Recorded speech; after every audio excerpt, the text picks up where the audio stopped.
इस वीडियो में सबका स्वागत है दोस्तों। ये वीडियो शुरू करने से पहले आपके एक फायदे की बात जरूर कहना चाहूंगा। इस वीडियो के डिस्क्रिप्शन में आप जाओगे तो आपको इस सब्जेक्ट का लिंक मिल जाएगा, जिसको आप क्लिक करोगे तो chapter by chapter, question by question सारे के सारे वीडियोस आपको मिल जाएंगे और दूसरे सब्जेक्ट के भी लिंक्स मिल जाएंगे, जिसमें chapter by chapter, question by question सारे वीडियोस मिल जाएंगे। और एक और आपको आइडिया देता हूं, मेरे चैनल को आप क्लिक करोगे तो मेरे चैनल के प्लेलिस्ट पे जाओगे तो आपको 20 के ऊपर सब्जेक्ट्स के लिंक मिलेंगे। बस आपको क्लिक करना है, जो सब्जेक्ट आपको के वीडियो चाहिए, बस आपको chapter by chapter, question by question सारे वीडियोस मिल जाएंगे। तो चैनल को जरूर सब्सक्राइब करो ताकि आपको हर रोज जो हम अपडेट करते वीडियोस वो मिलते रहें। तो हम शुरू करते हैं इस क्वेश्चन का वीडियो अभी। Now next is corporate planning. ये बहुत इंटरेस्टिंग है और इसके बारे में अपन डिटेल चर्चा भी करने वाले हैं। नाउ सबसे पहले तो तुम समझो कॉर्पोरेट प्लानिंग क्या होता है। अभी ये साल 2020 है, आज की तारीख दिसंबर 1 है। अगला फाइनेंशियल ईयर कौन सा है? 21-22, बराबर है। सो सपोजिटली ये साल चल रहा है 2021। 2021 जब खत्म होने आता है, ठीक है, फॉर एग्जाम्पल तुम बीबीए में फर्स्ट ईयर में हो, अभी तुम सेकेंड ईयर में जाओगे अगले साल। तो अगले साल तुमको कितने परसेंटेज लाना है उसका गोल लेटेस्ट एज्यूम तुम आज सेट करते हो कि भाई तुमको 70 लाना है, 80 लाना है, 90 लाना है। तो कॉर्पोरेट प्लानिंग क्या होता है? लेटेस्ट टेक अमेजन का। अमेजन का जो गोल है, उनका मार्केट शेयर 16 to 24% करना है उनको। अच्छा, जब जियो लॉन्च हुआ था स्टार्टिंग में, याद है, यदि तुमको ख्याल में होगा, फ्री सिम कार्ड दे रहे थे। तो जियो का सबसे पहला कॉर्पोरेट प्लानिंग क्या था कि भाई उनको 10 करोड़ सब्सक्राइबर्स चाहिए थे विद इन 1 ईयर। ये उनका पहला कॉर्पोरेट प्लानिंग था, गोल बेस्ड था। सो कॉर्पोरेट प्लानिंग क्या होता है कि पूरे कंपनी एज अ होल के लिए प्लानिंग, और सबको वही फॉलो करना है। तो जो 10 10 एक सेकेंड, हाँ, तो 10 करोड़ उनको सब्सक्राइबर्स चाहिए थे जियो के सिम कार्ड के लिए। तो ये कॉर्पोरेट प्लानिंग हो गया, गोल हो गया। कॉर्पोरेट प्लानिंग नहीं हुआ बेटा, ये गोल हुआ। अब उसके लिए परचेज डिपार्टमेंट को, मार्केटिंग डिपार्टमेंट को, सबको अपना कॉर्पोरेट प्लानिंग भी तो करना पड़ेगा ना, ठीक है। सो कॉर्पोरेट प्लानिंग क्या है? ये एंटायर कंपनी का जो गोल बनाया है उसके प्रति तुमको प्लान करना है। तो उनके marketing activity, purchasing activity, HR activity, as a whole company, as a whole के हिसाब से उन लोगों को प्लान करना पड़ता है। आज उनके पास 35 करोड़ है, उन्होंने टाइमली गोल भी अचीव किया था। सो याद रखो, जो कॉर्पोरेट प्लानिंग है, जो फाइनल प्लानिंग रहता है, एक सेकंड, हाँ, सो जो कॉर्पोरेट प्लानिंग रहता है, ये हर एक डिपार्टमेंटल हेड के टेबल में रहता ही है कि भाई तुमको साल में इतना टर्नओवर करना ही है। अब वो टर्नओवर पे होगा, प्रॉफिट पे होगा, रिटर्न्स पे होगा, ठीक है ना। तो कॉर्पोरेट प्लानिंग से ही सब शुरू होता है। कॉर्पोरेट प्लानिंग गोल बेस्ड रहता है, कंपनी का जो गोल है, लॉन्ग टर्म ऑब्जेक्टिव्स। अभी कैसे था कि जैसे अमेजन का मार्केट शेयर स्टार्टिंग में 16% था, उन्होंने बनाया कि 2 साल में हम गोल 24% मार्केट शेयर लेंगे। इसके ये 20 सब कुछ 24% से के हिसाब से ही मूव करेगा कि भाई 24% के लिए क्या मार्केटिंग करना पड़ेगा, क्या प्रोडक्शन करना पड़ेगा, क्या परचेज करना पड़ेगा। इस कंसेप्ट को कॉर्पोरेट प्लानिंग बोलते हैं कि जब कंपनी का ऑब्जेक्टिव एज अ होल बनता है, उसको अचीव करने के लिए पूरे कंपनी का प्लानिंग क्या है, हर एक डिपार्टमेंटल मैनेजर का टेबल में कॉर्पोरेट प्लानिंग रहता ही है। अभी कंपनी एज अ होल ने क्या गोल सेट किया है? 24%। अभी इसको छोटे छोटे पार्ट में बांटा जाता है, जिसको फंक्शनल प्लानिंग बोलते हैं। क्यों? क्योंकि तुमको 10 करोड़ सब्सक्राइबर्स है तो सिम कार्ड लगेगा, मार्केटिंग लगेगा, फिनेंस लगेगा, परचेजेस लगेगा, आया समझ में? तो फंक्शनल डिपार्टमेंट, फंक्शनल मतलब जो अलग अलग डिपार्टमेंट्स है कंपनी के, प्रोडक्शन, परचेज, मार्केटिंग, फिनेंस, ये सब डिपार्टमेंटल के भी तो प्लानिंग लगेंगे। तुम बीबीए का जब प्लान करते हो, ऐसा सोचो, कॉर्पोरेट प्लानिंग तुम आज पूरे बीबीए के लिए कर रहे हो, तुम्हारा गोल है बीबीए में 80% लाना, वो तो 3 साल लगेगा, first year, second year, third year. तो अभी तुमको क्या करना पड़ेगा, 6 सेम है, बराबर है। तो functional planning first same, second same, third same, fourth, fifth और सिक्स, हर एक सेम का गोल। उस हिसाब से corporate planning company as a whole का ये प्लान रहता है। फिर उसको छोटे छोटे पार्ट्स में बांटा जाता है। प्रोडक्शन, मार्केटिंग, जो डिपार्टमेंट्स है, हर एक डिपार्टमेंट को फंक्शनल एरिया बोलते हैं। ये सब फंक्शनल डिपार्टमेंट्स है, प्रोडक्शन, मार्केटिंग, ठीक है ना। याद रखो, फंक्शनल प्लानिंग कॉर्पोरेट प्लानिंग से ही डिराइव होता है। कि यदि होंडा को 50 करोड़, 50 लाख गाड़ियां बेचना है, तो मार्केटिंग डिपार्टमेंट को वो बेचना है, प्रोडक्शन को बनाना है, परचेज को, रॉ मेटेरियल खरीदना है, फाइनेंस को पे करना है। तो याद रखो, पूरा का पूरा फंक्शनल प्लानिंग कॉर्पोरेट प्लानिंग का ही सब पार्ट होगा। लॉजिक समझ में आया? ओके। जैसे बिल्डिंग में तुमको सेकंड फ्लोर में जाना है, तुम्हारा टेरेस ऑब्जेक्टिव है, 3 फ्लोर की बिल्डिंग है, 3 फ्लोर कॉर्पोरेट प्लानिंग हुआ, तो first floor, second floor, third floor तो चढ़ना पड़ेगा ना। छोटे छोटे ये प्लान हो गए functional planning. Next is strategic planning. Now the term strategic planning क्या है? ये पहली बात तो स्ट्रेटेजी मिलिट्री टर्म है। जैसे जब बालाकोट अटैक किया था, इंडिया ने एयर अटैक किया था, वो स्ट्रेटेजिक प्लानिंग था कि एयर स्ट्राइक्स दिन में लगभग नहीं होते, रात को ही होते, अंधेरे में। तो स्ट्रेटेजिक प्लानिंग जब होता है, तो तुमको पहले तो ऑब्जेक्टिव तय करना है। स्ट्रेटेजिक प्लानिंग छोटे पैमाने पे होता है, क्योंकि बड़े पैमाने पे तो कॉर्पोरेट और फंक्शनल हो चुका है। अभी स्ट्रेटेजिक प्लानिंग में क्या होता है, होंडा को 50 लाख गाड़ियां बेचने हैं, उनको पता है पुराने गाड़ी 40 लाख तो ऐसे बिक जाएंगे, तो 10 लाख के लिए उनको नया गाड़ी भी तो लॉन्च करना पड़ेगा। तो उन्होंने सोचा कि अप्रैल टू मार्च फाइनेंशियल ईयर है, चलो दिवाली अक्टूबर में है, तो सितंबर को नया गाड़ी लॉन्च करते हैं, ऐसा। अच्छा, अमेजन ने चाइनीज चाइना में जब एंटर किया, अभी चाइना में जैसे इंडिया में फ्लिपकार्ट था, तो चाइना में दबदबा आज भी किसका है? अलीबाबा का है। अलीबाबा चाइना में बादशाह माना जाता है।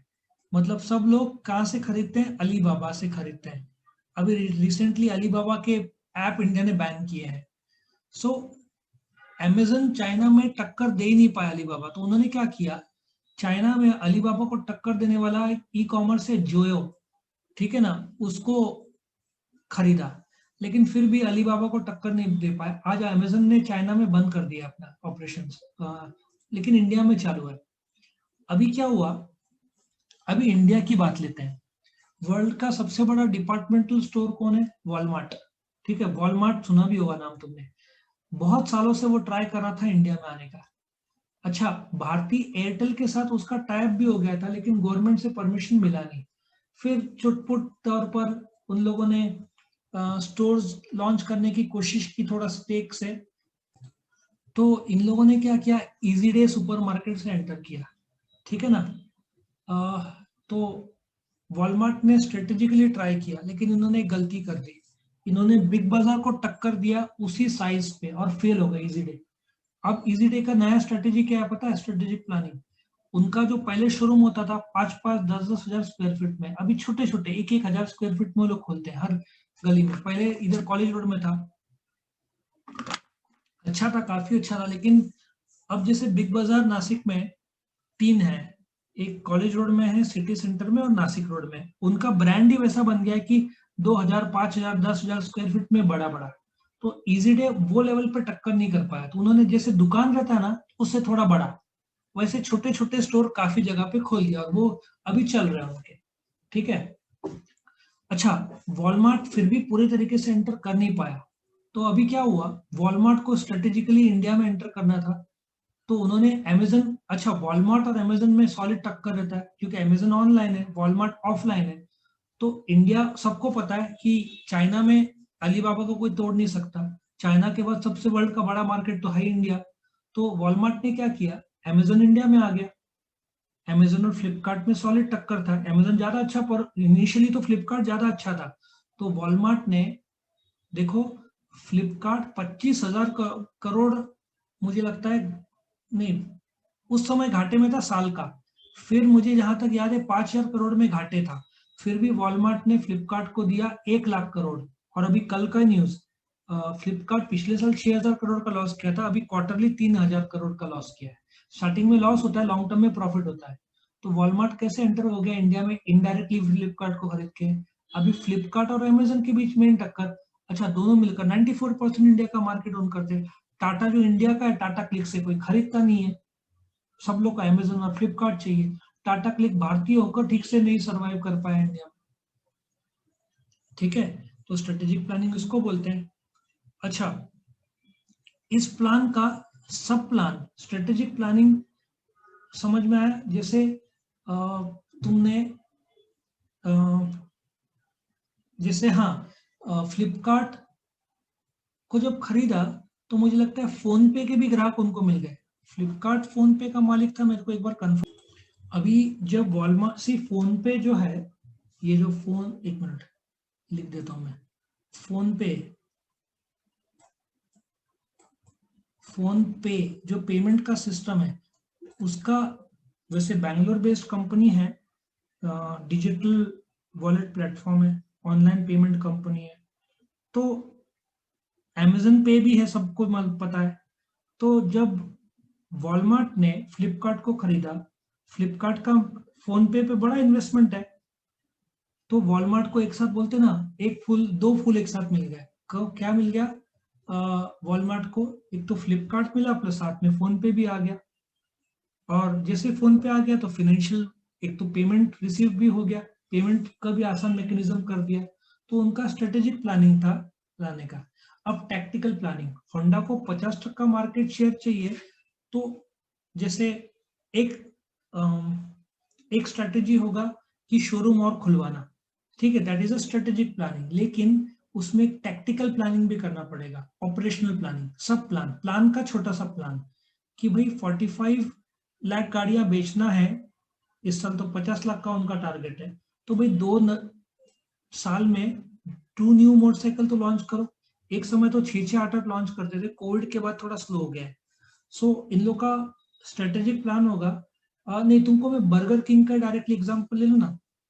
बर्गर किंग मुझे लगता है उनके वर्ल्ड का सेकंड नंबर का बर्गर चेन है, first is of course McDonald's. I think world 100 देश में है बर्गर किंग। आज उनका शेयर्स मार्केट में भी आया था, जिसको आईपीओ बोलते हैं। उनका भारत में 700, अभी 200 या 300 कुछ है इंडिया में, 300 शायद है, उनको 700 बनाना है, ठीक है ना।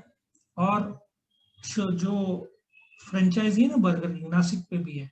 तो उनका टैक्टिकल प्लान क्या होगा कि थोड़ा तीखा, जो बर्गर है वर्ल्ड वाइड सेम नहीं है। जो बर्गर है मैकडोनल्ड के, बहुत सारे महाराजा बर्गर, ये सब इंडिया के हिसाब से वो लोग बनाते हैं। फॉरेन के बर्गर और यहाँ के बर्गर में थोड़ा टेस्ट में फर्क आता है। सो टैक्टिकल प्लानिंग थोड़ा, जो बर्गर, अच्छा बर्गर के साथ फ्रेंच फ्राइज के अलावा कुछ लोकल लेवल पे आइसक्रीम और ऐसे कुछ, मुझे नहीं लगता फॉरेन में सब कुछ जो मिलता है इंडिया में मिलता है।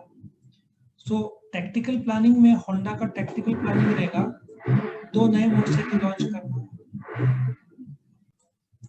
सो पहला क्या था, एक्टिविटी बेस्ड था, दूसरा कॉम्प्रिहेंसिवनेस बेस्ड था, फिर time based long range planning. अभी 20-25 साल का भी कोई प्लान करता है, जापानीज एक कंपनी जिसने 2 साल 200 साल का प्लान किया है। Now let me tell you, government के प्लान इंडिया के 5-5 साल के रहते हैं, लेकिन एरोप्लेन इंडस्ट्री को 20-25-40 साल आगे प्लान करना पड़ता है। तुमको पता है आज जो फाइटर जेट्स है, ठीक है ना, आज एरोप्लेन के जो फाइटर जेट्स है वो 5th जनरेशन के हैं। आज जो फाइटर जेट्स है, जो अमेरिका के फाइटर जेट्स है ना, उसको 5th जनरेशन माना जाता है। उनके F-16 है, B-12 बॉम्बर्स है, F-32 भी शायद, F-16 मैंने सुना है काफी, F और B सीरीज, ये सारे 5th जनरेशन है। जो रफाले है इंडिया का, वो भी मैं लॉन्ग रेंज में हूँ, रफाले is treated as, रफाले is 4.5 generation माना जाता है, 4.5 जनरेशन। और 2040 2050 को तुम समझ में आ गया होगा तुमको, 6th जनरेशन का थिंकिंग शुरू हो जाएगा। तो जो भी इसमें कंपनी जो है, बोइंग है, फ्रांस का कौन सा है, डसॉल्ट एविएशन है, ये लोग सब जो प्लानिंग करेंगे 25 30 40 साल बाद, वो छठवां और सातवां जनरेशन का प्लानिंग होगा अभी। सो ये 2 साल का नहीं है बेटा, ये कम से कम 20 25 30 40 साल का प्लान होता है। सो कंपनी को लॉन्ग रेंज प्लानिंग भी तो करना पड़ेगा, 5 10 15 20 साल बाद क्या करेंगी। अच्छा, तुम तुमने 20-25 साल का प्लानिंग नॉर्मली आजकल जैसे टू व्हीलर कंपनीज 2 3 4 साल का प्लान करती है, तुम्हारा मोबाइल कंपनीज 20 साल बाद क्या होने वाला है, इतना दूर का प्लानिंग करके फायदा नहीं। उनको 3 साल का प्लानिंग करना होगा, 3 से 5 साल, क्योंकि बहुत फास्ट बढ़ रहा है उसका जो सेक्टर है, ये सबसे क्रिएटिव सेक्टर में से एक है। तो लॉन्ग रेंज प्लानिंग मोबाइल का हो गया 5 साल, शॉर्ट रेंज प्लान हो गया 1 साल का या उससे भी कम टाइम फ्रेम। आया समझ में टाइम फ्रेम? जैसे कंपनी का सिंपल ले लो, 1 साल का गोल है तो लॉन्ग रेंज प्लानिंग 1 साल का किया, और फिर क्वार्टरली 3 महीने का, और फिर 1 महीने का शॉर्ट रेंज प्लानिंग, और फिर प्रोडक्शन प्लान 1 दिन का। ठीक है ना, वेरी शॉर्ट भी तुम इसको कर सकते हो। अच्छा, प्रोएक्टिव प्लानिंग क्या है? सबसे बढ़िया बात ये हुआ था कि जब रिलायंस ने 3G लॉन्च किया था, देवर 4G रेडी। इनफैक्ट आज वो लोग, रिलायंस और एयरटेल, ये दोनों कंपनीज 5G रेडी भी है दोनों। अभी 5G के ट्रायल्स चल रहे हैं, फुल फ्लेजेड लॉन्च नहीं हुआ है, लेकिन जब 5G लॉन्च होगा ना, एक जबरदस्त होगा वो। तुम्हारा जब दो गाड़ियां चल रहे होंगे आपस में, जैसे इंटरेक्शन होता है, वैसे बोलते हैं ना, नेटवर्क बेस्ड इंटरेक्शंस होगा इलेक्ट्रॉनिक्स का। जैसे तुम्हारा मोबाइल जीपीएस ऐप और तुम्हारा कार में जो जीपीएस है, सब इंटरलिंक्ड हो गया है। तुम्हारा अब जैसे तुम्हारा फिटनेस का जो घड़ी है जो तुम यूज करते हो, वो और तुम्हारा आईफोन मैच करता है। ठीक है ना, ये अमेजन बिप जो है घड़ी है, या दूसरे जो घड़ियां है, वो तुम्हारे मोबाइल के साथ में तुम ब्लूटूथ के द्वारा कोरिलेट कर सकते हो। तो इस प्रकार से तुमको पहले से ही वो लोग 5G रेडी है। रिएक्टिव प्लानिंग में इसके तो कई सारे एग्जांपल ले सकता हूँ, बट बेस्ट एग्जांपल दूंगा। 1991 में अपना इकोनॉमी को लिबरलाइज कर दिया कि भाई जिसको आना है, तब तक फॉरेन कंपनीज को इंडिया आसानी से आने देता नहीं था। उसके भी कारण है, वो कोई और सब्जेक्ट में लेक्चर में बताऊंगा। तो सडनली फोर्ड आ गया, मर्सिडीज आ गया, ठीक है, ह्यूंडई आ गया, उस समय डेव एक कंपनी था, बाद में जनरल मोटर्स ने खरीद लिया था, वो आ गया। धड़ाधड़ कंपनीज आना शुरू हो गए। अब मारुति 800 बनाता था, ठीक है, एक मारुति 1000 करके था, एक मारुति एस्टीम था। मारुति का उस समय मार्केट शेयर था 58%, शायद ज्यादा 70% था। सडनली फोर्ड सबने टक्कर देना शुरू किया, मारुति का शेयर 58 पे आ गया। आज मारुति का शेयर मुश्किल से 48-50% होगा। मतलब मारुति ने लेट रिएक्ट किया। ठीक है, रिएक्टिव प्लानिंग मतलब क्या होता है? अब जब 5G लॉन्च होगा, सपोजली जियो ने लॉन्च किया, तो एयरटेल को लॉन्च करना ही पड़ेगा। आइडिया वोडाफोन भी उनको टक्कर देना है। जब 5, अब जैसे 2G 3G तुमको बोला कि चलो आज तुमको मस्त 2G पैक देता हूँ 3 GB का दिन का, तुम्हारा चेहरा उतर जाएगा। सबको 4G की आदत हो गई है, ये नशा की तरह है स्पीड का। तुम वो बफरिंग, सबसे फ्रस्ट्रेशन, मेरे टाइम में तो मैंने जिंदगी में इतना बफरिंग देखा है कि बाप रे, लगता था बफरिंग के टाइम में अपन जाके घूम चक्कर मार के हो तब तक बफर होगा। आज तुम्हारा सबका, मेरा आदत चला गया बफरिंग का। हाँ, थोड़ा आदत है मेरे को, जब अपलोड करता हूँ मैं ये जो लेक्चर्स है, उसमें यूट्यूब थोड़ा टाइम लेता है। 5G आने के बाद शायद वो भी टाइम ना ले। हाँ, सवेरे 6 7 8 बजे मुझे स्पीड अच्छा मिलता है, तभी मेरा 2 2 4 4 मिनट में खत्म होता है। शाम का टाइम, दोपहर का टाइम में बहुत स्लो रहता है, तो बफर की अभी भी हमको आदत है, तुमको नहीं होगा अपलोड करने में। यूट्यूब, यहाँ से यूट्यूब में अपलोड होता है, उसमें काफी टाइम लगता है। सो रिएक्टिव प्लानिंग, जब जैसे कि बोलते ना, हैंडसेट्स में ले लो, जब ये आ गया फिंगरप्रिंट सेंसर, जिसने भी लॉन्च किया था पहले, सबने आ गया ना, अभी सबके मोबाइल में आ गए फिंगरप्रिंट सेंसर।